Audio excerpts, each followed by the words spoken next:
For 6 years, I believed my marriage to Camille was built on trust.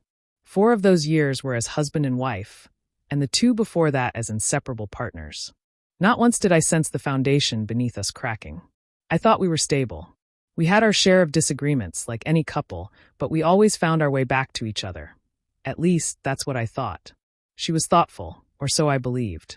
Romantic date nights, long conversations where we imagined our future, inside jokes only we understood. I loved surprising her with her favorite takeout on nights when she worked late, and she made sure my morning coffee was always just the way I liked it. We weren't perfect, but we were a team. Then 1 week ago, I saw the signs. At first, they were small things I could have ignored if my gut hadn't whispered otherwise. Her phone was always in her hand, not just in the casual way people carry their phones, but clutched close, like it held the very core of her existence. If she stepped into the kitchen, the phone went with her. If she showered, it sat on the counter instead of charging by the bedside like it used to. I remember testing something one night. I asked her to pass me a glass of water. She stood up, started walking toward the kitchen, then hesitated. Her eyes flicked to her phone, and instead of setting it down, she tucked it into the pocket of her robe before continuing. That was the first moment of doubt. The second came when I noticed her password had changed. I had reached for her phone absent-mindedly to check the time, something I had done 100 times before. But instead of the usual unlocked screen, a passcode prompt appeared. New password. I asked casually. She barely looked up from her laptop. Yeah, just something easier to remember. That was a lie. Camille was never forgetful, not about things like that. She could recite old passwords from years ago without effort. Then came the phone calls. At first, I didn't pay attention to how often she left the room to answer them. Then I did. It became a pattern, too precise to be coincidence. If we were watching a movie and her phone buzzed, she'd stand, walk to the hallway, and lower her voice. Every single time. I teased her about it once, trying to keep things light. You keeping a secret business empire from me? She laughed. Just work. They keep throwing extra tasks at me. Another lie. Camille worked in marketing. Her job was demanding, sure, but she never got calls after hours. And if she did, she would have complained, not crept around like she was in some kind of spy movie. Then 2 nights ago, the final piece fell into place. I had come home late, the house wrapped in silence, softly lit by the warm glow of the kitchen light. I stepped into the hallway, about to call out to her. Then I heard her voice. She was on the phone. I couldn't make out the full conversation, but 2 phrases stuck with me. It's almost ready. Starting fresh soon.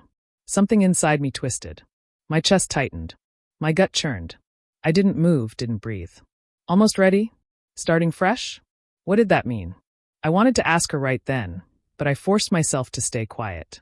If she was hiding something, confronting her now would only make her more careful. So I played dumb. I stepped into the room, acting as if I hadn't heard a thing. Camille whirled around sharply. For a split second, something flickered across her face. Guilt? Panic? Before she masked it with a smile. Hey, babe, she murmured, slipping her phone into her pocket. Hey, I responded, keeping my voice steady. Who was that? She stretched her arms above her head in an exaggerated yawn. Just Megan. Work drama. Nothing important. Another lie. I had known Megan for years. If Camille was talking to her, the conversation wouldn't have been hushed, controlled. It would have been loud, filled with sarcastic remarks and dramatic sighs. But this was something else. I nodded, pretending to believe her. That night, I lay awake beside her, staring at the ceiling, replaying every moment. The phone. The whispers. The carefully chosen words. She was hiding something from me. And whatever it wasn't good. I didn't have to wait long to find out. The mediation room was cold and personal. I sat down across from them, keeping my expression unreadable. Camille caught my gaze and gave me a polite, almost dismissive nod. I hope we can handle this amicably, she said. I smiled. Me too. Her lawyer cleared his throat and began laying out their demands. Everything Camille wanted. Everything she thought she was entitled to.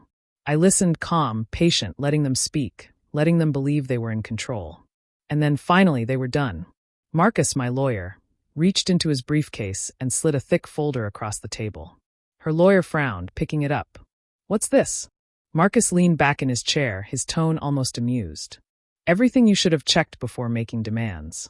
The lawyer's confidence wavered as he flipped through the pages. Confusion flickered across his face. Camille, sensing his reaction, leaned in and grabbed the papers herself. Her skin paled. Page after page, her breathing grew uneven. Her hands trembled, because right in front of her was the truth. The house, no longer in my name. My savings? Moved. My investments? Protected. Everything she had planned to walk away with gone. No claim. No leverage. No settlement. I sat back, watching her crumble. And when the silence became unbearable, I finally spoke. You filed for divorce thinking you were leaving with everything. She didn't answer. But Camille, I leaned forward slightly, my voice dropping just enough to send a shudder through her. You forgot one thing. She swallowed hard. You're not the only one who knows how to plan ahead. The stillness in the room was suffocating. Her lawyer glanced at her, waiting for direction, but Camille was frozen, gripping those documents like they had betrayed her personally. She had spent months scheming, calculating, persuading, and now she had just lost everything. I stood, buttoning my jacket. This divorce, I said coolly, is going to be a lot simpler than you imagined. I turned to Marcus. We're done here. And without another glance at Camille, I walked out of the room. For the first time in a long, long time, I was free.